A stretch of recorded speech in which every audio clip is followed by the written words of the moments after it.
Assalamualaikum warahmatullahi wabarakatuh.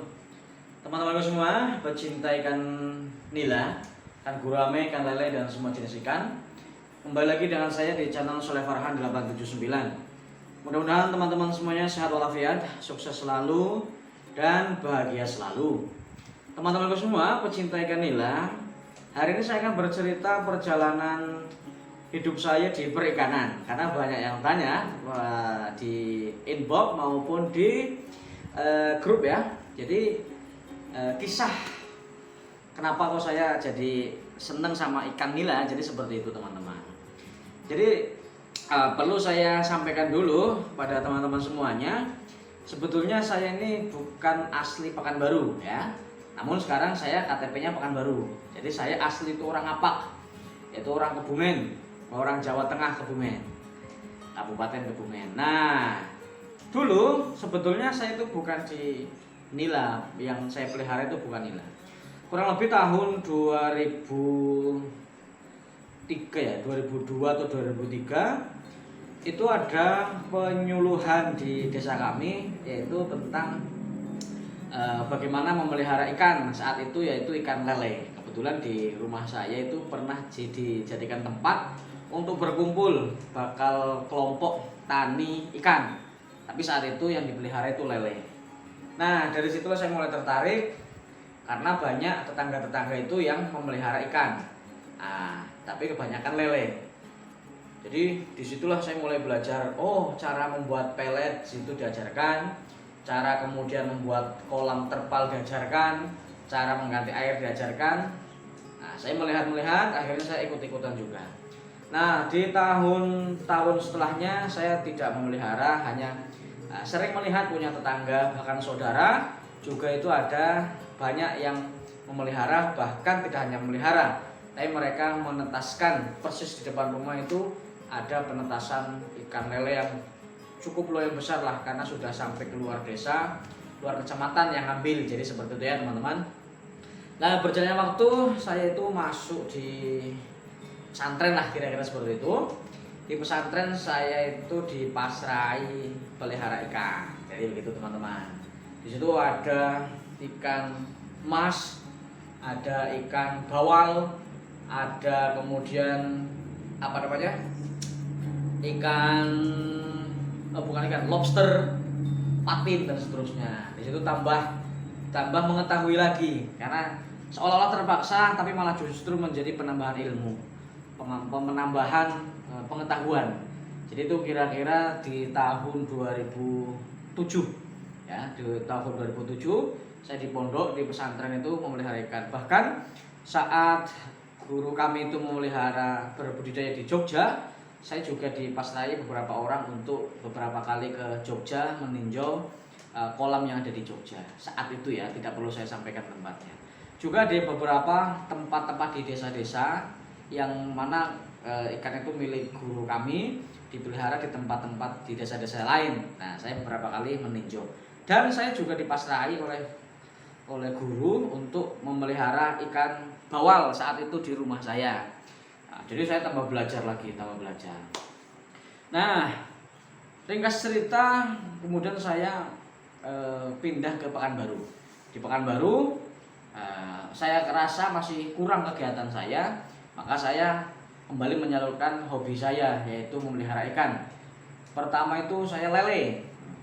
Di sini saya mulai dari sedikit, dari awalnya 1 kolam, 2 kolam, 3 kolam, sampai ada beberapa kolam. Lele alhamdulillah berjalan baik, berjalan lancar, hasil panen banyak yang ngambil, termasuk pedagang-pedagang sayur keliling itu juga ngambil dengan saya. Tapi lama-kelamaan saya pikir lele itu harus ekstra ya, karena kesibukan saya juga bertambah. Nah, jadinya ya kita harus menyesuaikan. Jadi gitu ya teman-teman. Saya berpindah dari lele, saya mencoba memelihara nila saat itu. Nah, nila ini awalnya saya tidak membeli bibit yang unggul, namun saya membeli indukan di warung. Ada 2 kilo kalau tidak salah, 2 kilo. Saat itu saya belum tahu nila apa, karena di warung 2 kilo saya beli, ada beberapa ekor. Saya masukkan kolam, beranak. Nah, Terus saya seneng, wah ini nilai gampang nih kayaknya. Karena sebelumnya saya nilai hanya memantau saja, melihat saja. Beranak lambat besarnya, saya harus tahu kenapa nilai ini lambat besarnya. Akhirnya saya pelajari terus. Oh, rupanya ada beberapa kesalahan. Di antaranya bibit tidak bagus, kolam perawatannya tidak bagus. Nah, mulai dari saat itu 2012 kurang lebih saya di Pekanbaru, saya itu sudah memelihara ikan. Ya, kurang lebih berarti berapa kalau 2012? Berarti sampai sekarang di Pekanbaru 9 tahun full di sini saya itu memelihara ikan. Ya. Alhamdulillah sekarang juga punya kolam yang lumayan besar menurut saya. Itu ada kolam yang ukuran 15 meter kali 15 meter dan ada beberapa kolam indukan. Jadi itu ya teman-teman, barangkali ada yang tanya, bagaimana sih sejarahnya bisa sampai sekarang berbudidaya ikan nila walaupun kecil-kecil. Jadi seperti itu. Nah, kalau dihitung total, saya belajar trimik-trimik ya, belajar kecil-kecil dari melihat, kemudian ikut membantu sampai kemudian saya memiliki kolam, itu dari 2002 lah ya, 2002 sampai sekarang. Jadi kurang lebih ada berapa tahun? Nggak tahu lah. 2002 sampai 2020 berapa tahun ya? 8 tahun, 18 tahun ini. 18 tahunan saya itu mencermati, memahami bagaimana sih seharusnya kita memelihara ikan nila, memelihara ikan khusus untuk umumnya. Lalu apa yang sudah didapatkan selama ini dari berbudidaya ikan? Nah, teman-teman perlu ketahui dulu, di Pekanbaru saya ini memang tidak memiliki lahan yang terlalu besar, jadi untuk panen pun saya tidak bisa melimpah ruah seperti membudidaya besar.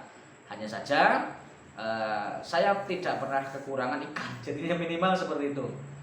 Panen ya kalau ukuran besar belum lah, tapi kalau puluhan kilo, 50 kilo misalkan itu masih sangat sering kita lakukan.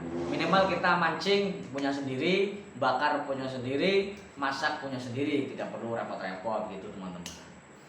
Nah, berjalannya waktu kesini, mulai beberapa tahun terakhir ini banyak orang yang mereka itu banyak datang ke rumah, kadang membeli nila, minta bibitnya, terus minta bakal indukannya dan seterusnya. Nah, dari situ saya mulai berpikir mungkin sebaiknya saya juga menyiapkan tempat khusus untuk penjualan bibit. Jadi penjualan bibit ini belum lama sebelumnya. Penjualan bibit yang saya siapkan kolam untuk penampungan bibit itu baru 3 bulanan. Dulu itu hanya saya ambilkan dari anakan-anakan yang tercecer lah. Ada orang minta, ada orang beli, ya saya ambilkan begitu saja. Tapi alhamdulillah yang beli pun itu tidak kecewa karena sudah tumbuh besar. Karena gini teman-teman, beberapa orang yang beli ikan ke saya pasti akan meminta nomornya. Saya tanya bagaimana, ya ini bentuk pertanggungjawaban lah, sedikit pertanggungjawaban saya. Jadi bagaimana bibit yang beli sama saya?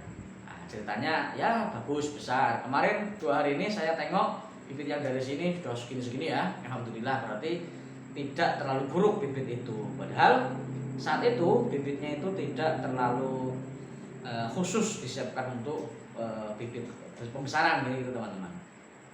Kemudian di 8 bulan terakhir ini saya juga membuat YouTube. Ya, saya membuat YouTube untuk berbagi kepada teman-teman ya, agar lebih luas berbaginya tentang masalah perikanan, khususnya yang sering saya bahas itu nila. Karena memang yang paling banyak yang saya pelihara itu nila. Ada 1, 2, 3, 4, 5, 6, 7, 8, 9, 10, 11 kolam. 11 kolam sama kolam terpal berarti 13 kolam. Sehingga itu 13 kolam itu isinya nilainya itu 12 kolam, lelenya 1 kolam. Guramenya 1 kolam. Nah, jadi banyak nila sehingga saya sering mengekspos berbagi tentang masalah ikan nila. Jadi itulah sedikit sekelumit daripada perjalanan berbudidaya. Nah, ini nanti lain waktu akan saya sambung suka dukanya berbudidaya ikan nila. Ya mungkin penting tidak penting, tapi ada yang tanya maka saya sampaikan saja lah. Mudah-mudahan ini bisa bermanfaat. Ada baiknya ya syukur, tidak ada ya tidak menjadi soal. Oke, itu saja teman-teman. Lain waktu kita sambung, lain waktu kita bagi-bagi hadiah untuk teman-teman semuanya.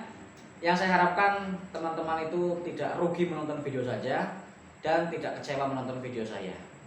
Saya berbagi ingin sama-sama semuanya itu sukses. Walaupun saya belum sukses, tapi paling tidak saya kepingin apa yang saya ketahui itu juga diketahui oleh teman-teman semuanya. Oke, terima kasih. Salam berbagi cerita, berbagi pengalaman, berbagi ilmu, dan berbagi rezeki.